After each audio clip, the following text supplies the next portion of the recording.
ದೇವರು ಪ್ರೀತಿಸುವ ಪ್ರೀತಿಯ ಬಿಗ್ ಜೆ ಟಿ ವಿ ಪ್ರಿಯ ವೀಕ್ಷಕರಿಗೆ ನಮ್ಮ ಕರ್ತನಾದ ಯೇಸು ಕ್ರಿಸ್ತನ ಹೆಸರಿನಲ್ಲಿ ನಿಮ್ಮನ್ನು ವಂದಿಸಿ ಸ್ವಾಗತ ಬಯಸುತ್ತಿದ್ದೇವೆ. ಬನ್ನಿರಿ, ಇಂದು ದೇವರ ವಾಕ್ಯವನ್ನು ಜ್ಞಾನೋಕ್ತಿಗಳು ದ ಬುಕ್ ಆಫ್ ಪ್ರಾವರ್ಬ್ಸ್ 27ನೇ ಅಧ್ಯಾಯದಿಂದ ಅಧ್ಯಯನ ಮಾಡಿಕೊಳ್ಳೋಣ.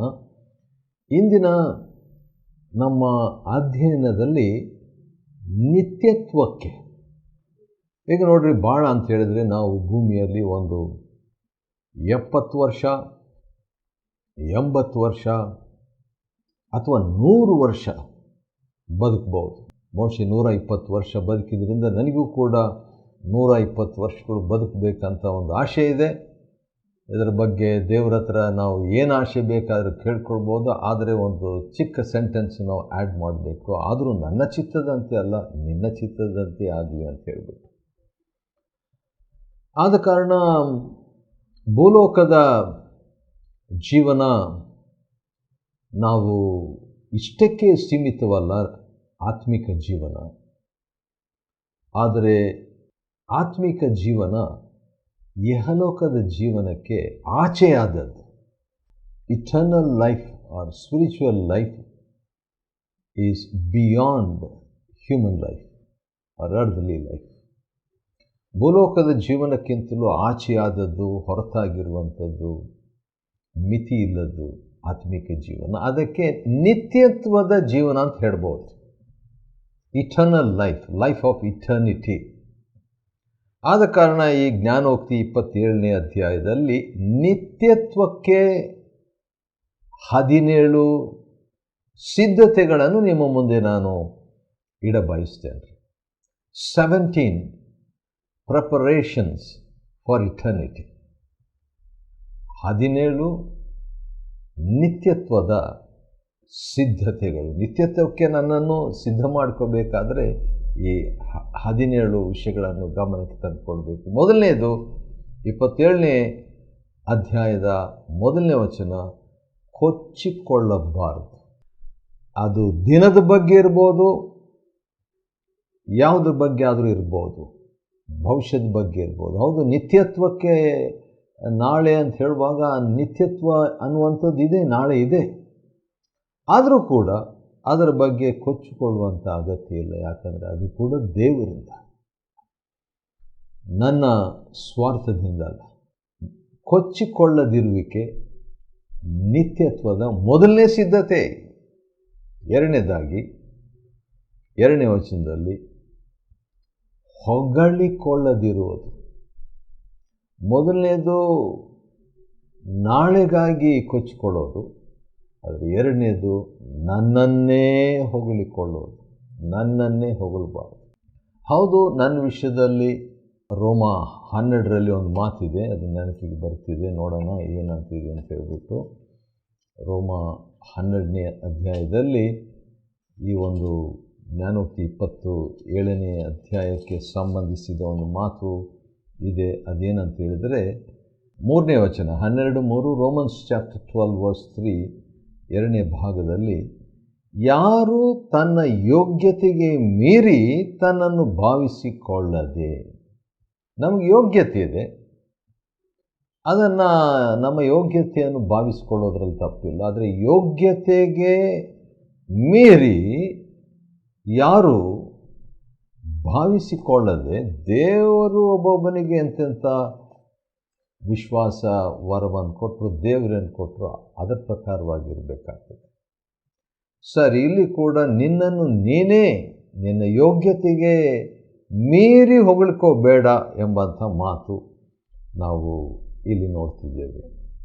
ಸರಿ, ಇದು ನಿತ್ಯತ್ವಕ್ಕೆ 2ನೇ ಸಿದ್ಧತೆ. 3ನೇದಾಗಿ ಜ್ಞಾನೋಕ್ತಿ 27ನೇ ಅಧ್ಯಾಯದಲ್ಲಿ ನಿತ್ಯತ್ವದ 17 ಸಿದ್ಧತೆಗಳನ್ನು ನೋಡ್ತಿದ್ವಿ. 2 ನೋಡಿದ್ವಿ, ಈಗ 3ನೇದು ಅದೇನೆಂದರೆ ಗದರಿಕೆ. 5ನೇ ವಚನ, ಗದರಿಕೆ. ಗದರಿಕೆ ಅಂತ ಹೇಳಿದರೆ 2 ರೀತಿಯಿಂದ ಅದನ್ನು ತಗೊಳ್ಳೋದು. ಬೇರೆಯವರು ನನ್ನನ್ನು ಗದರಿಸಿದರೆ ಅದನ್ನು ನಾನು ತಗೊಳ್ಬೇಕು, ಅಥವಾ ನನಗೆ ಯಾರಾದರೂ ಅಧೀನರಾದಂಥವರು ದೇವರು ಅಧಿಕಾರ ನನಗೆ ಕೊಟ್ಟಂಥ ಆ ವೃತ್ತದಲ್ಲಿ, ಆ ಸರ್ಕಲ್ನಲ್ಲಿ ನಾನು ಅಂಥವ್ರನ್ನು ಕೂಡ ಗದರಿಸುವಂಥದ್ದು ಪ್ರೀತಿಪೂರ್ವಕವಾಗಿ. ಆದ ಕಾರಣ ನಿತ್ಯತ್ವದ ಒಂದು ಸಿದ್ಧತೆ ಗದರಿಕೆ, ಅದಕ್ಕೆ ನಮಗೆ ಆತ್ಮಿಕ ನಾಯಕರು ಇರಬೇಕಂತ ನಾನು ಹೇಳೋದು.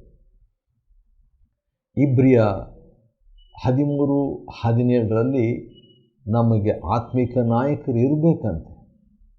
ಅವರು ಸಭಾ ನಾಯಕರೇ ಆಗಿರ್ಬೋದು ಅಥವಾ ಆತ್ಮಿಕ ನಾಯಕರೇ ಆಗಿರ್ಬೋದು, ಆತ್ಮಿಕ ಜೀವನಕ್ಕೆ ಒಟ್ಟು ಅಂಥ ವ್ಯಕ್ತಿ ನಮಗೆ ನಮ್ಮ ಸಭೆಯಲ್ಲೇ ಇರ್ಬೋದು, ನಮ್ಮ ಮನೆಯಲ್ಲೇ ಇರ್ಬೋದು, ನಮ್ಮ ಊರಲ್ಲೇ ಇರ್ಬೋದು, ಬೇರೆ ಊರಲ್ಲಿರ್ಬೋದು, ಬೇರೆ ದೇಶದಲ್ಲಿರ್ಬೋದು, ಒಟ್ಟು ಆತ್ಮಿಕ ನಾಯಕನಂತ ನಾನು ಆರಿಸಿಕೊಂಡಂಥ ವ್ಯಕ್ತಿ.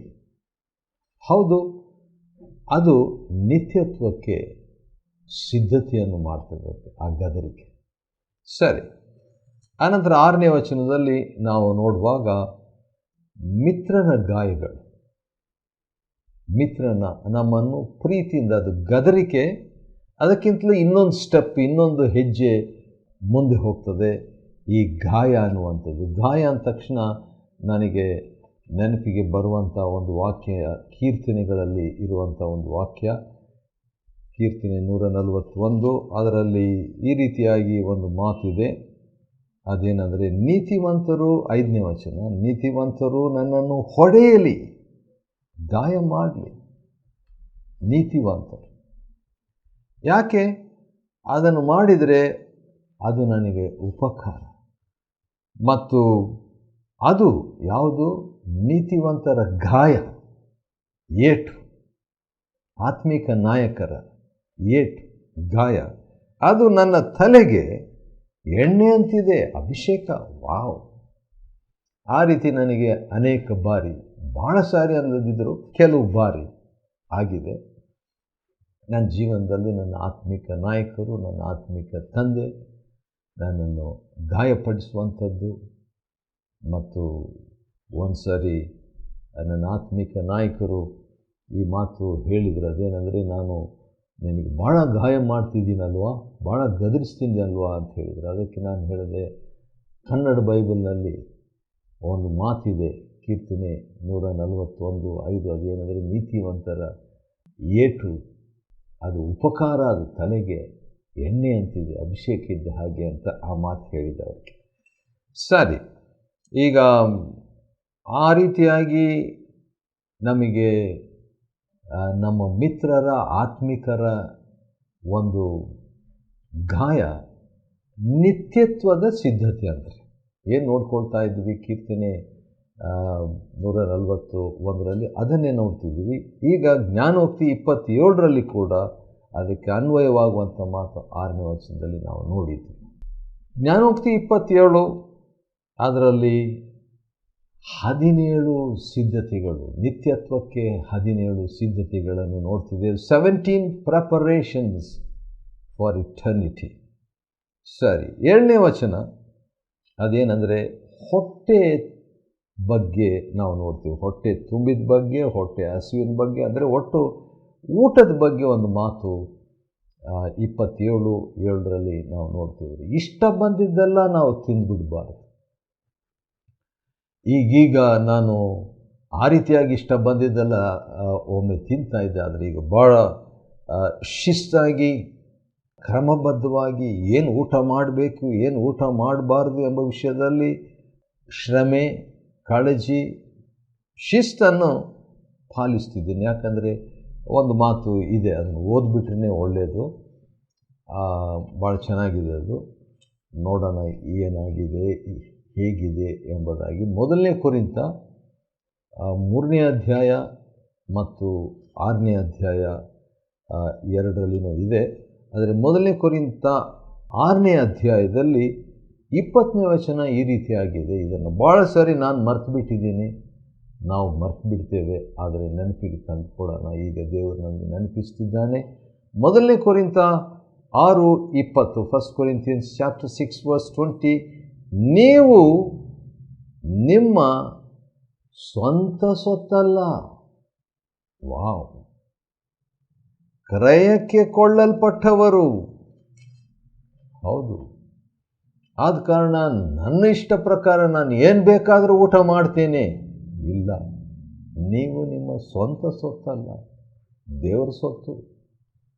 ಹಾಗಾದರೆ ದೇವರ ಒಂದು ನಡೆಸುವಿಕೆಗೆ ಅನುಸಾರವಾಗಿ ಕೂಡ ನಾವು ಊಟ ಮಾಡಬೇಕು. ಇನ್ನು ಹೇಳಬೇಕಾದ್ರೆ 1 ಕೊರಿಂಥ 10:31, ಉಂಡರು, ಕುಡಿದರು, ಇನ್ನೇನು ಮಾಡಿದರು ಎಲ್ಲವನ್ನು ದೇವರ ಮಹಿಮೆಗಾಗಿ ನಾವು ಮಾಡಬೇಕು. ಸರಿ, ಮತ್ತು 10ನೇ ವಚನದಲ್ಲಿ ನಿತ್ಯತ್ವಕ್ಕೆ ಮತ್ತೊಂದು ಸಿದ್ಧತೆ. ಅದೇನಂತ ಹೇಳಿದರೆ, ಕೆಲವು ಸಾರಿ ನಮ್ಮ ಸಂಬಂಧಿಕರು ಹತ್ತಿರವಾಗಿರೋದಿಲ್ಲ, ಆದರೆ ಸಂಬಂಧಿಕರಿಗಿಂತಲೂ ಇತರರು ಹತ್ತಿರವಾಗಿರ್ತಾರೆ. ಅದು ಯಾಕಂದರೆ ಆತ್ಮೀಕವಾದ ಒಂದಾಗುವಿಕೆ. ಸಹೋದರನಿಗಿಂತ ಹತ್ತಿರವಾಗಿರುವಂಥ ನೆರೆಯವರು ನಮಗಿದ್ದಾರೆ. ಹೌದು, ಅದು ಯೇಸು ಕ್ರಿಸ್ತನಿಗೆ ಸಾಂಕೇತಿಕವಾದದ್ದು. ಯಾಕಂದರೆ ಆತನು ಭಾಳ ಹತ್ತಿರವಾಗಿದ್ದಾರೆ ನಮಗೆ. ಕೆಲವು ಸಾರಿ ಆತನ ಮುಖಾಂತರವಾಗಿ ಏನಾಗ್ಬಿಡ್ತದೆ, ಆತನಿಗೆ ಸೇರಿದವರು ನಮಗೆ ಭಾಳ ಹತ್ತಿರವಾಗಿರ್ತಾರೆ, ಆದರೆ ನಮ್ಮ ಸ್ವಂತದವರು ನಮಗೆ ಹತ್ತಿರವಾಗಿರೋದಿಲ್ಲ. ಅದು ಕೂಡ ನಿತ್ಯತ್ವಕ್ಕೆ ನಮ್ಮನ್ನು ಸಿದ್ಧ ಮಾಡುವಂಥ ಸಿದ್ಧತೆ. That's also a preparation for eternity. ನಿತ್ಯತ್ವಕ್ಕೆ ಅದು 8ನೇ ಸಿದ್ಧತೆ. 9ನೇದಾಗಿ ನಾವು ನೋಡುವಾಗ ಜ್ಞಾನ. 11ನೇ ವಚನದಲ್ಲಿ ಜ್ಞಾನ, 12ನೇ ವಚನದಲ್ಲಿ ಜಾಣ. ಜ್ಞಾನ, ಜಾಣ. ಹೌದು, ಈ ಜ್ಞಾನ, ಆತ್ಮಿಕವಾದಂಥ ಜ್ಞಾನ ನಿತ್ಯತ್ವಕ್ಕೆ ಸಿದ್ಧತೆಯನ್ನು ಮಾಡುವಂಥದ್ದಾಗಿದೆ. ಜ್ಞಾನವಿಲ್ಲದೆ ನಾವು ಹೋಗಿಬಿಟ್ರೆ, ಜೀವಿಸ್ಬಿಟ್ರೆ ಏನಾಗ್ತದೆ, ನಿತ್ಯತ್ವಕ್ಕೆ ನಾವು ಸಿದ್ಧರಾಗಲಿಕ್ಕೆ ಆಗಲ್ರಿ. ಒಬ್ಬ ಮಹಾರಾಜ ಇದ್ದಂತೆ, ಅವನಿಗೆ ತನ್ನ ದೇಶದಲ್ಲಿ ಭಾಳ ಬುದ್ಧಿಹೀನರು, ಅತ್ಯಂತ ಬುದ್ಧಿಹೀನರು, ತನಗಿಂತಲೂ ಬುದ್ಧಿಹೀನರು ಯಾರಾದರೂ ಇದ್ದರೆ ಅಂಥವ್ರಿಗೊಂದು ಬಂಗಾರ ಕಡ್ಡಿ ಕೊಡ್ರಿ ಅಂತ ಹೇಳ್ಬಿಟ್ಟು ಒಬ್ಬ ಹಾಸ್ಯಗಾರನ ಹತ್ರ ಕೊಟ್ಟು ಕಳಿಸಿದಾಗ ಅದನ್ನು ತಗೊಂಡು ಹೋದರು. ಹುಡುಕಿದ್ರು, ಎಲ್ಲೆಲ್ಲೋ ಹುಡುಕಿದ್ರು. ವಿಕ್ರಮ್ ಎಂಬಂಥ ಆ ಹಾಸ್ಯಗಾರನ ಎಲ್ಲೆಲ್ಲೂ ಹುಡುಕಿದ, ಕಡೆಗೆ ಸಿಗಲಿಲ್ಲ. ಕಡೆಗೆ ಅಷ್ಟರೊಳಗೆ ಕೆಲವು ವರ್ಷಗಳು ಆಗೋಯ್ತು. ಅಸ್ವಸ್ಥರಾಗಿದ್ದರು ಮಹಾರಾಜರು. ಆದ ಕಾರಣ ವಿಕ್ರಮ್ ಹಿಂದಿರುಗಿ ಬಂದ. ಹಾಸ್ಯಗಾರನು ಬಂದಾಗ ಕಡ್ಡಿ ಕೈಯಲ್ಲಿ ಇದೆ. ವಿಕ್ರಮ್, ನೀನು ಹುಡುಕಿದ, ನೀನು ಯಾರಾದರೂ ನನಗಿಂತಲೂ ಅತ್ಯಂತ ಬುದ್ಧಿಹೀನಂತ ಹೇಳಿದಾಗಿಲ್ಲ ಮಹಾರಾಜರೇ ಅಂತ ಹೇಳ್ತಿದ್ರು. ಆಗ ಮಹಾರಾಜ ಹೇಳಿದಂತೆ, ನಾನು ದೂರ ಪ್ರಯಾಣ ಮಾಡ್ತಾಯಿದ್ದೀನಿ, ಮತ್ತು ಹಿಂದಿರುಗಿ ಬರೋದಿಲ್ಲ, ಅಂದರೆ ಸತ್ತೋಗ್ತೀನಿ ಅಂತ. ಅದಕ್ಕೆ ಮಹಾರಾಜರೇ ತಾವು ಸಿದ್ಧ ಮಾಡ್ಕೊಂಡಿದ್ರ ಅಂತ ಹೇಳಿದಾಗ ಇಲ್ಲ ಅಂತ ಹೇಳ್ತಾನೆ. ಹಾಗಾದರೆ ಈ ಬಂಗಾರ ಕಡ್ಡಿ ನೀವೇ ತಗೊಳ್ರಿ. ಯಾಕಂತ ಹೇಳಿದ್ರೆ ನೀವು ನಿಮಗಿಂತಲೂ ಅತ್ಯಂತ ಬುದ್ಧಿಹೀನರು. ಇಲ್ಲ, ಯಾಕಂತ ಹೇಳಿದ್ರೆ ದೂರ ಪ್ರಯಾಣಕ್ಕೆ ಹೋಗಿ ನೀವು ಸಿದ್ಧತೆಯನ್ನು ಮಾಡಿಕೊಳ್ತಾ ಇಲ್ಲಲ್ಲ ಅಂತ. ಅದೇ ರೀತಿಯಾಗಿ ನಾವೆಲ್ಲರೂ ಪ್ರಿಯರೇ ದೂರ ಪ್ರಯಾಣದಲ್ಲಿದ್ದೇವೆ, ನಿತ್ಯತ್ವದ ಪ್ರಯಾಣದಲ್ಲಿದ್ದೇವೆ. ಯಾವಾಗ ಒಂದು ಸಾರಿ ಒಂದು ಹೇಳಿಕೆ ನಾನು ಇಂಗ್ಲೀಷ್ನಲ್ಲಿ ಬರೆದೆ. ಅದೇನೆಂದರೆ, wishing you a joyful eternity. ಒಂದು ಹ್ಯಾಪಿ ಜರ್ನಿ ಅಂತ ಹೇಳ್ತೀವಲ್ಲ, ಆ ರೀತಿಯಾಗಿ ನಿತ್ಯತ್ವದ ಹ್ಯಾಪಿ ಜರ್ನಿ, ಅದನ್ನು ಸಿದ್ಧತೆ ಮಾಡಿಕೊಳ್ಬೇಕು. ಅದು ಹೇಗೆ ಮಾಡಿಕೊಳ್ಬೇಕು? ಜಾಣತನ.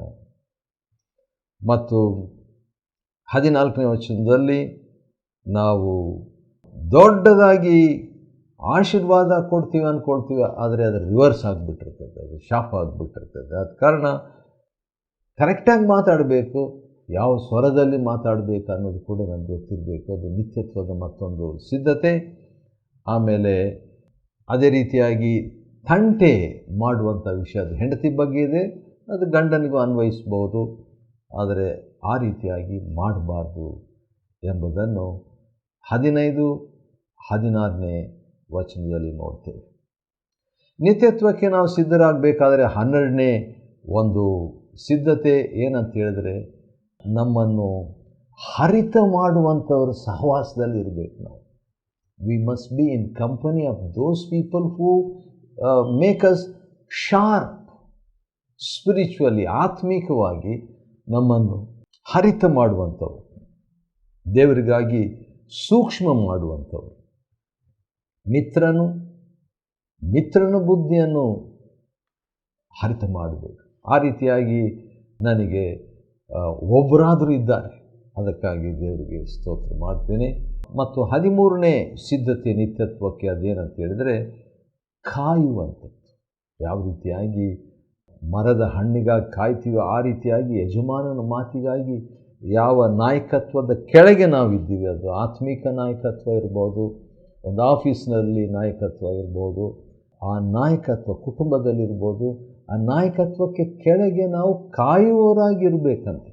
ಅದು ನಿತ್ಯತ್ವಕ್ಕೆ ನಮ್ಮನ್ನು ಸಿದ್ಧ ಮಾಡ್ತದೆ. 19ನೇ ವಚನದಲ್ಲಿ ಹೃದಯವು ಹೌದು, ಹೃದಯವನ್ನು ನಾವು, ಯಾಕಂದರೆ ನಿತ್ಯತ್ವ ಹೃದಯದಲ್ಲಿದೆ ಅಂತ ಹೇಳ್ಬಿಟ್ಟು ಪ್ರಸಂಗಿ 3ನೇ ಅಧ್ಯಾಯದಲ್ಲಿ ಇದೆ. ಆದ ಕಾರಣ ಹೃದಯವು ಕೂಡ ನಿತ್ಯತ್ವಕ್ಕೆ ನಾವು ಸಿದ್ಧ ಮಾಡಿಕೊಳ್ಬೇಕು. ಮತ್ತು 20ನೇ ವಚನದಲ್ಲಿ ತೃಪ್ತಿ, ಕಣ್ಣಿಗೆ ತೃಪ್ತಿ ಇಲ್ಲ, ಆದರೆ ತೃಪ್ತಿಯ ಜೀವನ ನಿತ್ಯತ್ವದ ಸಿದ್ಧತೆ. ಮತ್ತು 21ನೇ ವಚನದಲ್ಲಿ ಎಷ್ಟೋ ಜನರು ಹೊಗಳ್ತಾರೆ ನಮ್ಮನ್ನು, ಆದರೆ ಹೊಗಳಿಕೆ ಬಂದು ಶೋಧನೆ,